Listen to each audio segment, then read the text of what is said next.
Hey everybody, welcome back to another episode, a bonus intermission episode. Bonus! If you haven't seen that podcast, or YHST for short, I'm Isaac. I'm Elva. And this is a show where we cover movies on that growing list of films that has people asking us the question, you haven't seen that? I already mentioned it's a bonus intermission edition.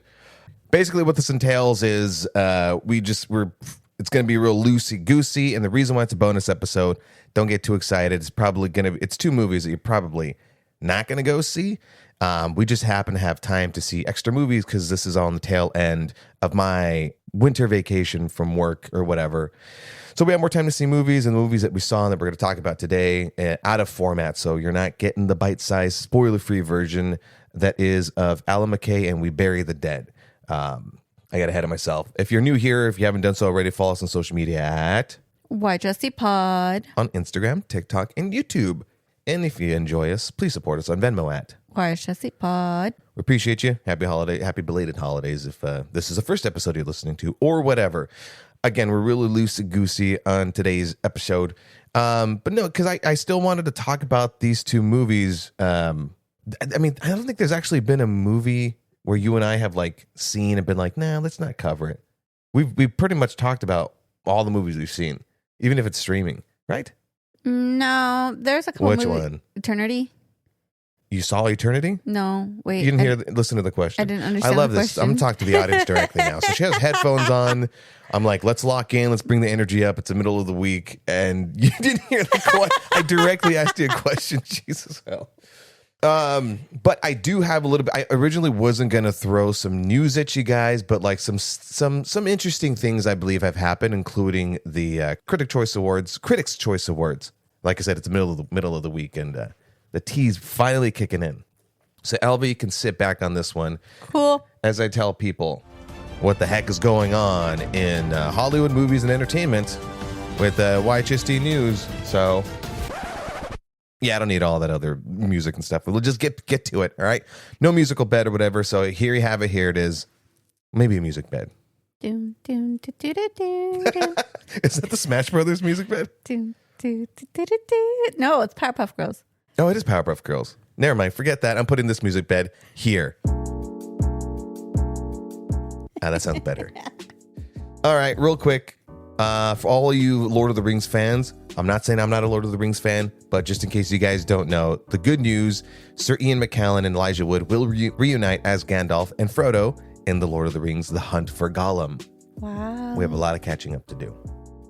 And we lost a lot of people in 2025, but we unfortunately have to say goodbye to the one and only Duffman. They didn't kill him off.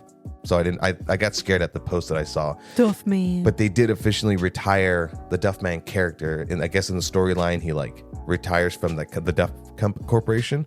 Oh, yeah. I just saw that episode. Did you? Yeah. Well, there you go. But the reason why I brought that up is because The Simpsons have some sort of connection to one of the movies that we're watching.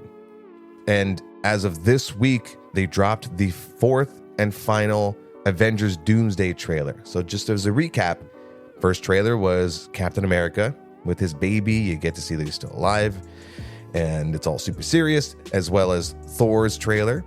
Never seen it. Which is even more serious, and it's kind of talking about protecting his adopted daughter, Love, which is played by his real daughter. Mm-hmm.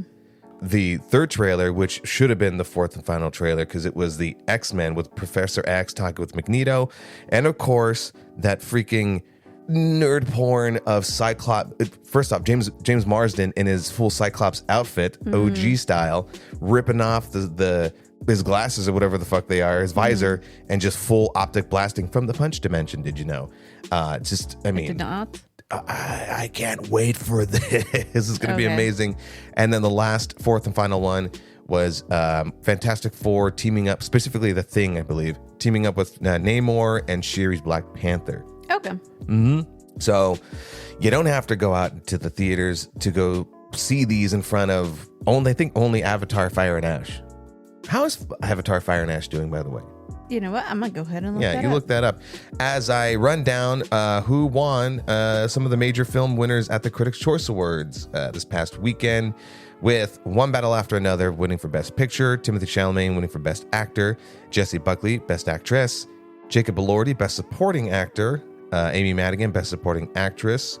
Ryan Coogler, Best Original Screenplay. Paul Thomas Anderson for Best Director. And Best Animated Feature, K-Pop Demon Hunters.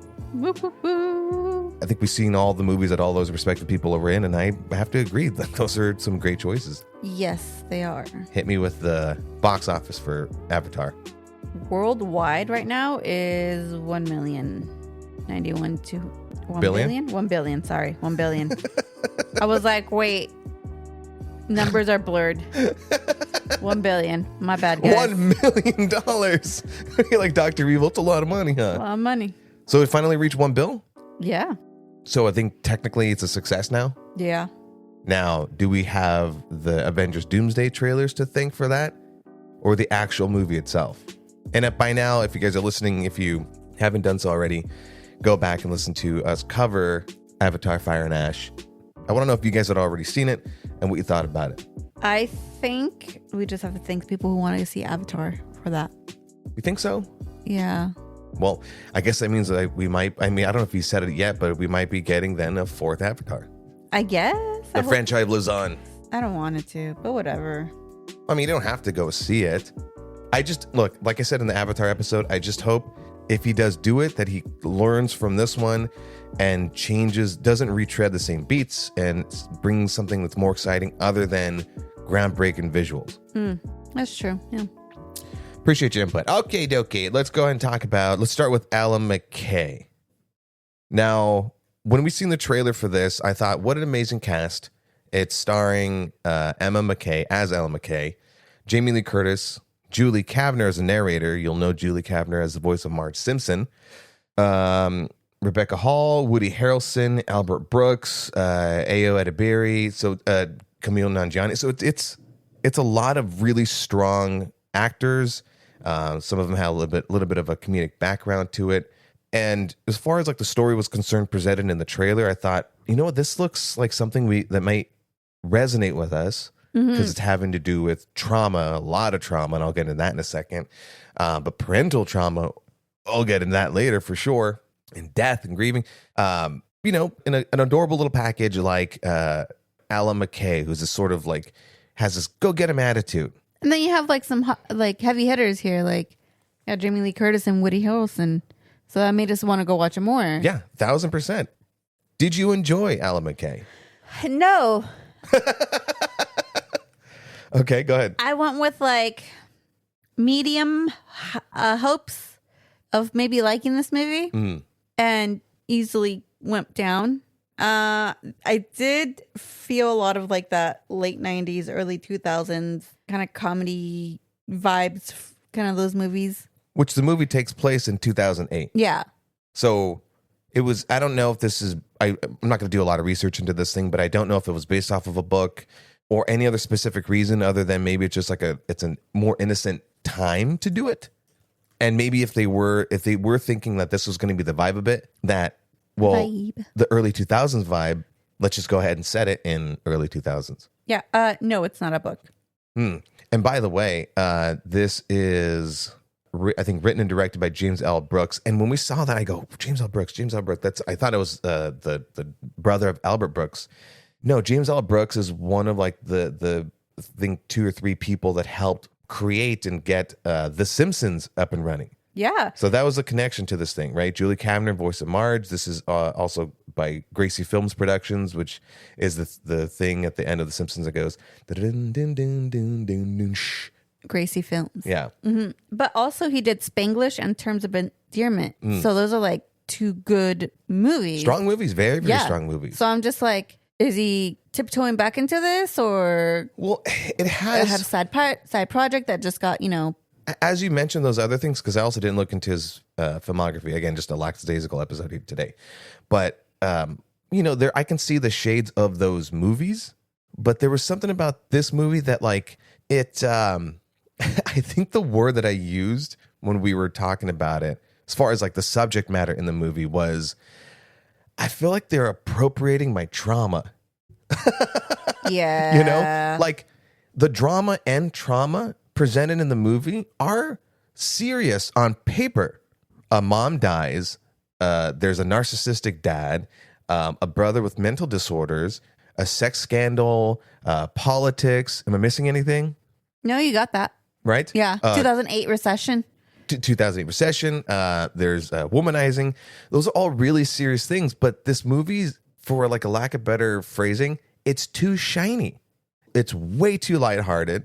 Not to say that nothing felt like it didn't have any consequence, but it just didn't work. Not that this movie was supposed to be like a feel-good movie, especially when you're having those like heavy subject matter at the center of everything. I mean, let's start from the ground up. Performances were okay if that was the vibe that they're going for, if they're doing what the director wanted them to do.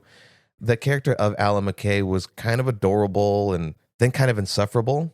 But the one character that really got on my nerves was her brother, Casey, played by Spike Fern. I don't think I'm entirely familiar with him.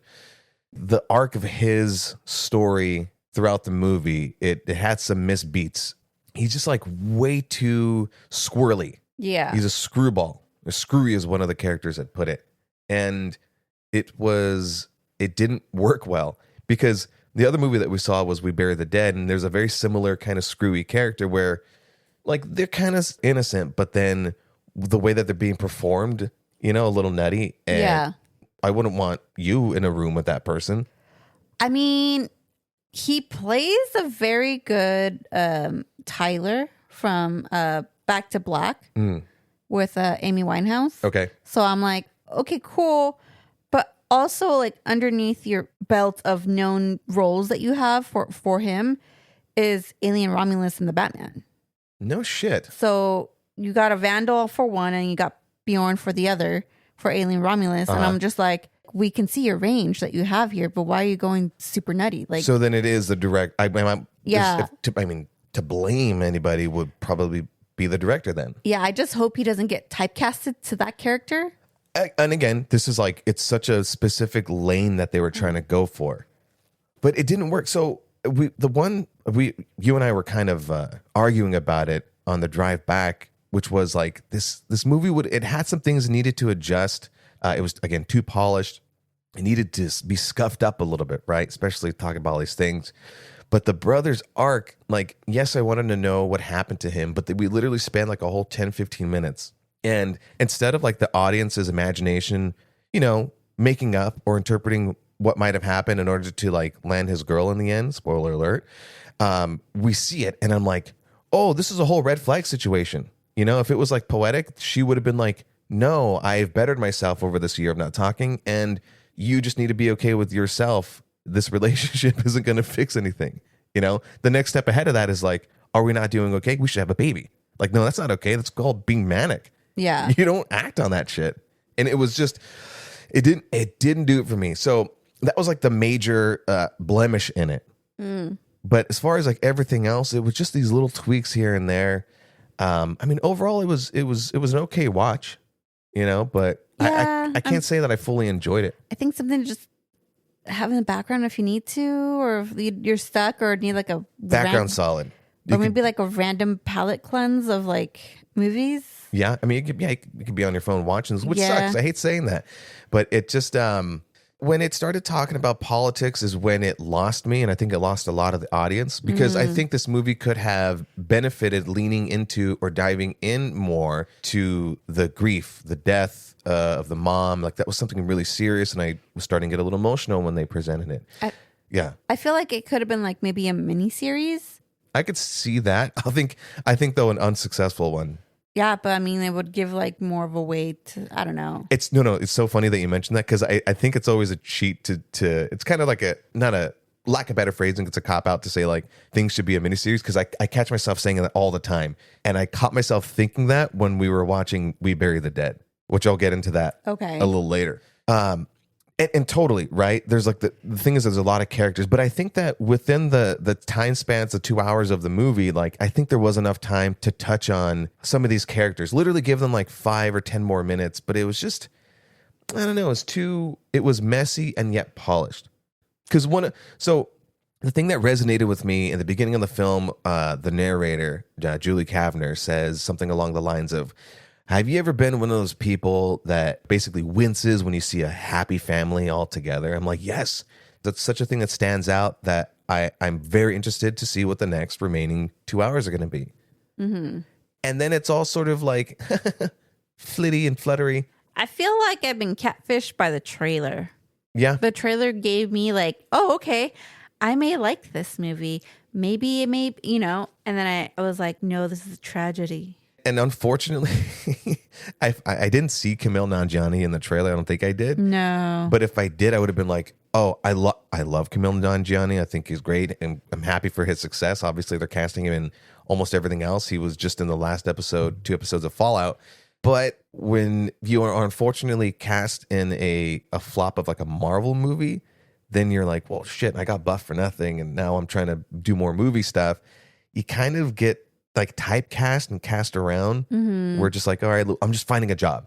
And him being cast in this movie felt a little, maybe desperate's not the right word, but it just, I don't know. It was out of nowhere. Felt like, we need you. Can you do this? Cool, thanks. Yeah. I owe you a favor. Yeah, that's what it was. You do this for me, you get a favor later. But then there's this sort of like villain that's literally shoehorned in like the second act of the movie. Her husband is kind of a ditz. He's happy and go lucky. And there's this whole thing that they sort of missed their chance on him actually being like a good dude. And instead, out of nowhere, for like literally one 3-minute scene where his mom seems to be pulling his strings. And that's the villain of the movie. And we never get reintroduced to that. You never get the main character interacting with her. That's sort of it. And then you have someone like Woody Harrelson playing her dad, who's just a complete narcissist. Again, I'm familiar with narcissistic father figures. And so this struck a chord, and I wanted to be like into this movie, into that dynamic, and emotional about it. But they didn't give it enough time. I wanted just a few, like a scene or two more where they dealt with stuff more, in a certain way. But it was just like he would quite literally, in the midst of like her 2 or 3 storylines, he would like pop in, and then she would deal with it, like putting out a fire, and then pop in again and pop in it, and then that's that. I feel like Jamie Lee Curtis's character had more of a main character vibe. She was a strong supporting actress. You give a good role to someone like her who can play this type of character. I don't really have much else to say about this one. Yeah. It's a little bit disappointing. I wish it could be better. But there was a moment when we were talking about it where I felt like, as we sort of are talking about it, more things reveal themselves as far as like what they could have tweaked and fixed, but it wasn't so clear cut because on paper you're like, well, this should be figured out. And I think you even said, I bet that in like the test screenings, someone didn't like a certain thing and it felt like they're appeasing everybody. Yeah. Because it wrapped up so fucking nicely, And then as far as like the character of Ella McCay, they present her in the beginning as a 16-year-old where she's like this strong moral and ethics, and I know what's right, and I'm going to stand up for what I have to say, and then she's an adult, and that kind of all goes away. It also feels like a version of Mr. Smith Goes to Washington. Yeah. But with girl problems. Hey, girl, hey. Also, side note, is it Emma Mackey or Emma McCay? I'm sorry. Yeah, I get those mixed up. Sorry. It's one of those things where even as I saw who was cast in it, and I heard people talking, they go, "Oh my god, her name's Emma McCay, and she's playing Ella Mackey." Yeah, Emma Mackey, and she's playing Ella McCay. And isn't that funny? That's the same thing. No, because you kept saying it, but my brain kept reading it. I'm just like, it's not computing. My bad. It's fine. Do better. Yeah, I can't strongly suggest this movie, and it's at the end of it's in its slow season for a reason. It's definitely a streamer. Yeah, I mean, I think we went to go see it because there was nothing else worth seeing. Yeah, and I think this is one of the movies that it's leaving the box office because it came out last year, so they're making room for the newer ones. Mm-hmm. Yeah. Like both of these movies that we saw, we're like, dude, we can rewrite it. We can figure it out. We can make it better. We always say we can rewrite it. We can rebuild it. Okay, on to the next movie where it had potential. And for me, I thought just like 1 or 2 things could have been tweaked. But this one was more, honestly, this one was more clear cut than Emma Mackey, Ella McCay. Ally McBeal. Okay, so it's a horror thriller starring Daisy Ridley and co-starring Brenton Thwaites. And if you're not familiar with him, he starred as Robin in the the HBO Max series Titans. And I think a great Robin, a strapping lad. And in this one, I didn't think that guy could get any more sexy or throw some long hair and tattoos on people and an Aussie accent. Yeah, that's a panty wetter. I think it was more of a New Zealand. I knew you were going to say that. I was like, I'm just going to throw it at the wall, and it's going to be one of those two, and fuck me. Then learn. So, we're in 2026, and when's the last time we've seen a zombie movie or anything that wasn't part of a franchise? So I'm not talking about the 28 years later. That's, of course, people are going to go see that. So this is a brand new idea, and I was very apprehensive to go see this. I was intrigued enough by the trailer because I thought, a zombie movie now? Yeah. Where are you going to go? Daisy Ridley, not a giant fan of hers. No. Let's see where this goes. And what we got, I'll be really blunt about it. What we got was an interestingly built world. I love the way they introduced why the zombies were, because they always have to have that. And I thought, well, these things that are usually considered tropes was done, I'm going to say, pretty smoothly in this. And that's the backdrop of it. And then at the forefront is your lead, Daisy Ridley, and her having a total of like 15 fucking lines. And most of it is all her staring with unshed tears, staring longingly out the window. Yeah. Thinking about her husband that nobody gives a shit about. I'm going to say I'm happy this is like an hour 30 movie. Yeah. It didn't feel long. Didn't feel like an hour 30. It felt like at least 2. Okay. That may be hour 45. But this is one of the movies that I kept mixing up with the Knives Out, like the whatever it was. Mm-hmm. And you're like, was it when you mentioned we're going to go see this one? I was like, it's Netflix, right? What? Yeah, like it was just, I don't know. It was just something that my brain decided to confuse it with. And I kind of know why now, but I think it's because the Knives Out one seemed more appealing than this one. But this is a good standalone. Still want to see that Knives Out one. Yeah. I did feel like her character was like a pick-me girl or like, let me get my husband back kind of thing. Because as it progresses, a little more is told. I like how at first it makes it seem like she's just a worried wife. Like, what happened to my husband? Oh my God, something happened. Unfortunately, at the end we find out everything. But it wasn't until she was paired up with Brenton Thwaites. Yeah. That you can tell that she didn't know what she wanted to do. Like she was kind of conflicted with herself if she wanted to continue to go find her husband or like just stop. Because there were moments where she's like, I need to go find him. But I don't know if that's just how I was viewing the movie. Mm-hmm. But there's moments where she's like, well, I don't know. Maybe if this looks more interesting over here. So it wasn't like Marty Supreme. Remember, I think one of the things I said about like that movie was that there was his end goal. And he's going through so much. He's trudging through so much shit. It's like, at this point, as a viewer, cut your losses.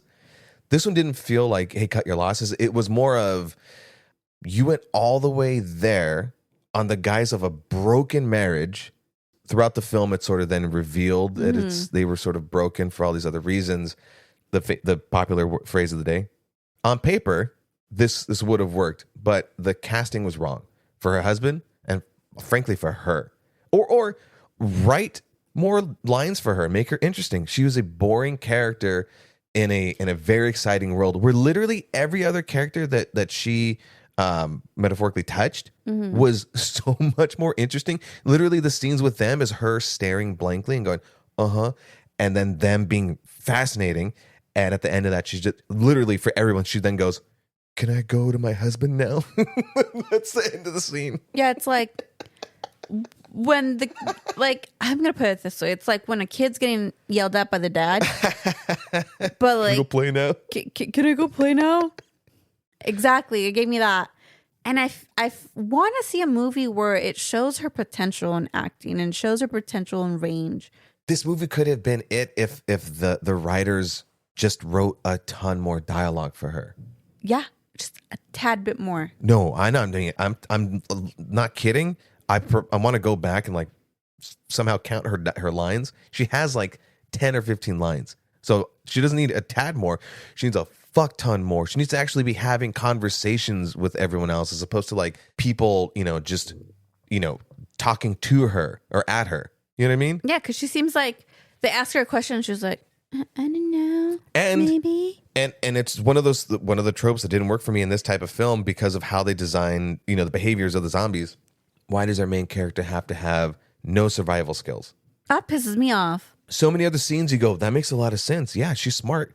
And then another scene, okay, she's dumb. What is that?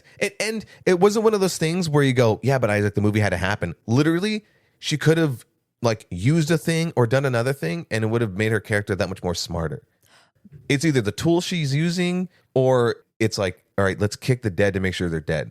Not just that, but like even when she finds a walking one, like one that's not looking like dead. Yeah. And I'll explain the different types of zombies in this. But go on. Yeah. And she's just standing there like, I can see their humanity. No, bitch, they're dead. They're done. They're No. Okay, so I get what you're saying. So, let me immediately go into this then for context because people are going to be like, okay, what? I like that this is a new type of zombie, and it's interesting. So in this movie, basically an EMP, a scientific EMP, an electromagnetic pulse goes off. They do a test bombing, and unfortunately, within the blast radius, everyone in Tasmania gets like lights out. Kills all of their brain electrical charges and synapses or whatever the fuck. I'm not a doctor. And then all these volunteers, this all happens within like the course of like 2 weeks. So then volunteers come over to bury the dead. Thus we bury the dead. But then there have been reports of some of them coming back to life, or I like how they put it, coming back online. But the longer that they are online, then like the more angry they get. Now, I don't know if they'll bite you. So it's not that type of zombie shit, right? Not that kind of mutation. Like they never showed that. Mm-hmm. In fact, other than being like violent, they never showed them really biting any. But actually, there's no zombie deaths in this thing, not one. So she has this glimmer of hope that what if they are still in there somewhere? And that thing in every zombie movie where a loved one gets bitten and then they die and they come back to life, and the living one goes, "No, he's still in there," right? And they never are. In this one, they actually are. And there's a couple of scenes that show that. And I thought, whoa, that's actually fascinating. It's the what if they still had a glimmer of their personality within them. And it made for like the opportunity to tell a great story. And then it was like, yeah, cool. Then let's focus more on this boring story arc for this character. Yeah. I think besides the whole movie and the whole zombies and everything, the music that they chose within this whole movie was very millennial core. Like it is going to be something that is going to be like, ooh, little core memories that I just popped out. I forgot I did do that with that song where, and you're like, wait, what year are we in? If, because, music kind of sets a tone for everything. Totally. Yeah. So like, I felt like in those moments, I understand doing certain songs and everything like that makes the tone a little bit happier or a little more uplifted. But at the same time, just like, can we move on now? No, you brought up a great point. Not just moving on, but the one thing they did really well is set the mood, set the tone with the music, how things were shot. I don't know if you could look up the budget. Like this felt like a lower budget movie, but it felt like they used everything that they could to make it look really well. It looks like a great film. It's shot well. It's scored well. Everything else is written well except for the main character. The budget is not listed. Interesting. I'll continue to search. So like when we were talking about Ellen McCay, like this one would have been so cool if they had a miniseries. Maybe not a full-on series, because I think, we're in zombie fatigue. Walking Dead's on its, 15th season? I don't know how many seasons. It's just so many seasons. Everyone's fallen off of it. Anything zombie-related coming back is like, it's dead is dead. But the world that they had built, I was actually very fascinated. I wouldn't mind if they use this as a springboard to then, create like a 3-part, 4-part miniseries and just call it that. Yeah. Just end it at that. I will say it did make $3 million in the box office. Oof. I'm just like, okay, so then what is your budget? You know, the other thing that felt, there's just some things that felt kind of like unnecessary. You know, you want to see at what length are these zombies, and this wasn't this type of movie, but he got a little like gratuitous gore, just literally completely unnecessary. It's like, no, focus on something more interesting. You know, spend more time with the zombies. You know, and then you get this one character that's kind of a psychopath, like I was mentioning when we were talking Ellen McCay, and that's like the part when things got interesting, because it was a pretty standard, I'm going to go look for my husband, but this isn't post-apocalyptic world stuff. It's Tasmania as an island, you know, or whatever. It's on its own thing. And just something happened. It went wrong. It only affected that place. Yeah. So, you know, this is the early starts of a zombie. I'm not going to say apocalypse, but meaning like in those zombie apocalypse movies and shows, at some point later on, a year down the line, everyone's at their wits' end and humans are killing other humans and stuff like that. It was actually it wasn't the zombies that were the danger. It was humans. This thing's taken course within like the first 2 weeks or so, and they encounter the only guy who's a fucking psycho. Like that whole thing kind of pissed me off. And then his scene was presented so innocently, and he's like, "Look, could you do me a favor?" And she's like, "Okay, I'll do you a favor, and I'll put on your wife's dress, whatever."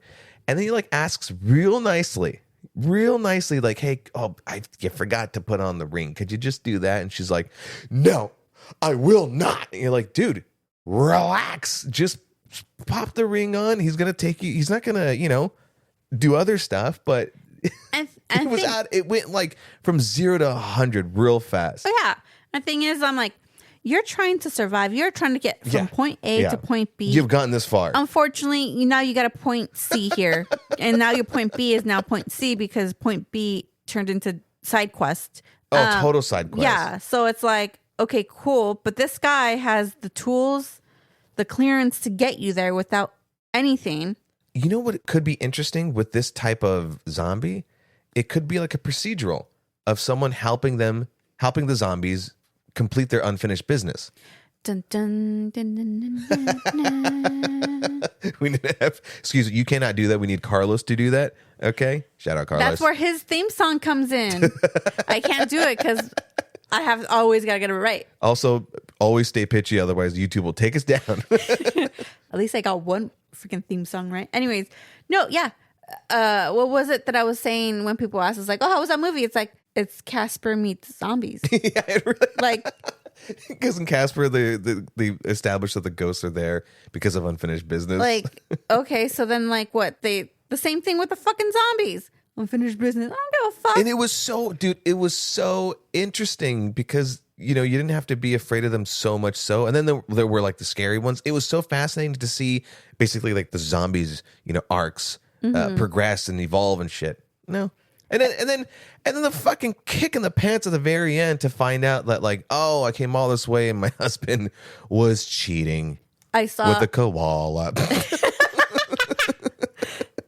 I saw this one review on Letterboxd, so I was like logging in my stuff, and it said, "We bury the cheating," and I lost it. I'm like, no, it's true because that's what it is. It's that and a little like, I don't know. Apparently, I'm comparing movies to Casper because lately, y'all need to do better. And you guys gotta not make me reference 90s kids movies. But of all the movies that we saw like last year and stuff, there weren't really a lot of those where I'm like, damn it, there was just so much potential. They could have just tweaked, one thing or whatever. I know I said it about Avatar, right? Mm-hmm. That one, like on a bigger budget scale, is like, yo, dude, this should have been fucking great.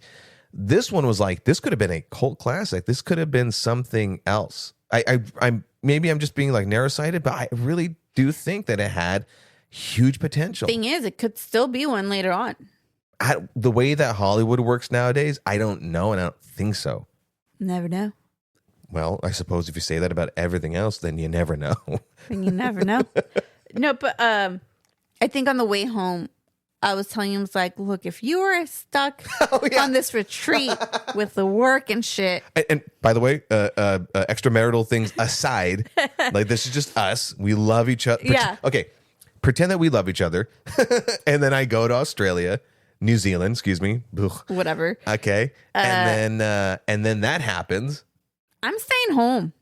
And I would expect you to stay home. Because guess what? What would my husband want me to do?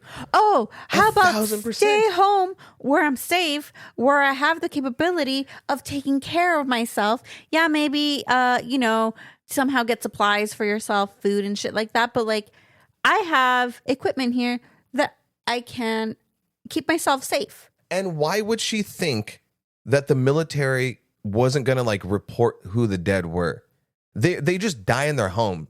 And so they have, they basically dropped on the spot. They got their wallets on them, their purses, they got their identification, The whole island's going to be like, no, it's a deserted island. What are we talking? Because it wasn't like this movie wasn't trying to hide what had happened. They're like, yeah, a lot of people, they were very, very forthcoming with, yeah, a lot of people died. This is real. It's even in like the little tragedy. News clips and whatever. Yeah. Meaning what they had like established in the story, the dynamic of everything is, you have to safely assume that they were going to inform everyone's loved ones.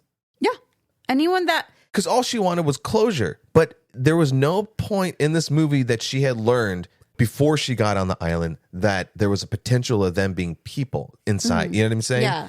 Of them still, having their unfinished business. But it even showed in the beginning of the movie when she's on the plane going to this place. Say it. What place? Tasmania.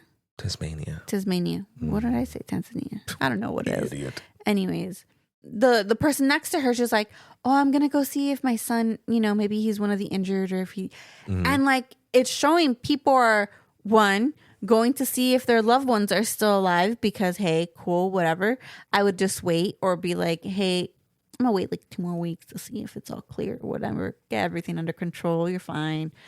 2, I'm not going to trust the military for that shit. Like... No, thank you. So this is the same argument that we had, and I'll say now what I said then is you have to go based off of what they had showed you. Yeah.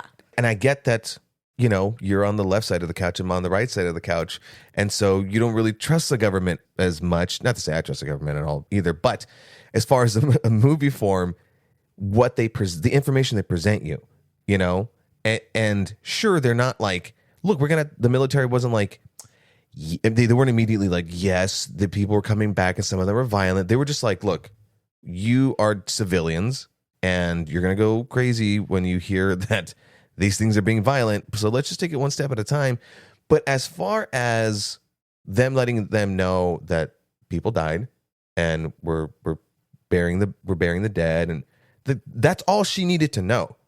You know what I'm saying? There's no other piece of information that they were keeping from them that she needed to know to come or not come to Tasmania. Mm-hmm. It was just like completely unnecessary.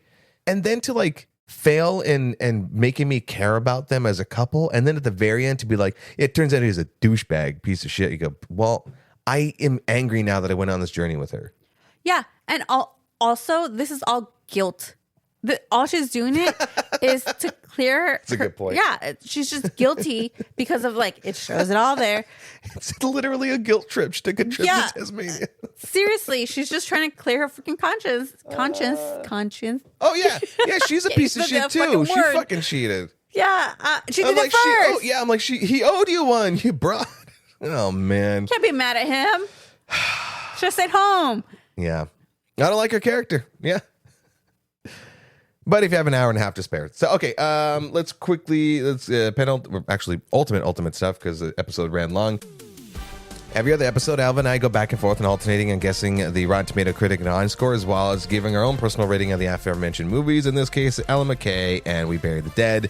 From 0 to 100, 59 and below being rotten and 60 and above being fresh. It's now Alva's turn to give her personal rating and guess what the critics and audience scored. Ellen McCay, personally, I gave it a 55. So rotten, just below rotten. Yeah. I think critics maybe gave it a 50. And I think audience maybe like a 49. Close on the audience. The critics gave us a 22%. Oh, okay. I gave them too much hope. But yeah. Which by the way, I kind of think is extremely low. I know, like I said what I said about it. I maybe would have put it as well within like the 55 range. Definitely not fresh.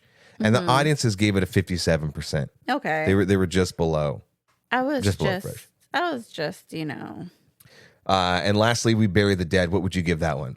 I would, you know what? I'm going to give this one a 75. Okay. It tried. I will say that it's a new way to tell a zombie movie thing. All right. You know, usually you misspeak when you say that, but you're actually correct on this one. This does feel like a new way to show a zombie thing. And you know what? Kudos to that, because I would not be able to know where to start something like that. Yeah, you said 75 for you? Yeah, I think critics maybe like an 80. Okay. And I want to say audience like a 79. You were really close with the critics on this one, actually. So you make up for the other one. 83%. Okay. Critic score. The audiences, though. No? 47%. Oh. Yeah, Where do you stand on that? That's about what I was gonna say. I'm gonna split the difference. Okay. And I'm gonna say 70. I'm gonna say 75%. No. I'm gonna strong 70%. Final offer. Because as you're writing this, you just need more. You need to give more. You know, when you do such a good job, but like that 50%, 15%, what's the math on that? 15, 25% to make it a perfect movie is a major component of like, what's the perspective you're telling it from? Your protagonist cannot be boring. I'm sorry. That's what I think about it. That's what we think about it. And that's that. That's it. It's a bonus episode, so no trivia because we're taking it super easy. It's very lackadaisical as I had. But if you guys do happen to go see these two movies, Alan McCay and We Bury the Dead, let us know what you thought about them on our social media at Why Jesse Pod on Instagram, TikTok, and YouTube. Because I'm very curious. Like I've never seen two movies reviews as far as like numbers are concerned being literally like across the spectrum and really all over the place, especially like what we saw in it. And you know, as like an audience member, but also like reviewers, I think my brain works a little differently than most. It got trained into thinking how it thinks. Yeah. But any last thoughts or anything about these movies? Don't watch Ella McCay. Wait for streaming. Yeah. If that's as you have an important task, so you need this in the background. And watch We Bury the Dead if that's under your thing. If you want to see something new, maybe you like zombies and aren't tired of zombies taking over everyone's life and oversaturation, go ahead and watch it. True. No, that's a solid point. In all fairness, you know, how many actually really good zombie things that aren't like B-level stuff are there? Yeah. You know, so in that regard, I think if you are a zombie person, as far as like a horror lover and stuff, you might actually get a kick out of it for the most part. You know, like how I talked about the world building, you know? Yeah. Maybe it's not going to go on the top of your list as like, well, we really need to rewatch this movie because you only see like a total of like 6 zombies. Yeah. Yeah. But 'tis what it is. 'Tis what it is. Thank you guys for joining us once again. And tune in next week. We have some special guests joining us. Someone joining for the second time and someone else for the first time. We're covering one movie. That's going to be a full episode. No news. Some kind of a form of trivia. Something we've done in the past when we have a couple joining us. So stay tuned for that. I'm really excited, 1, to see this movie, and 2, to talk about it with them.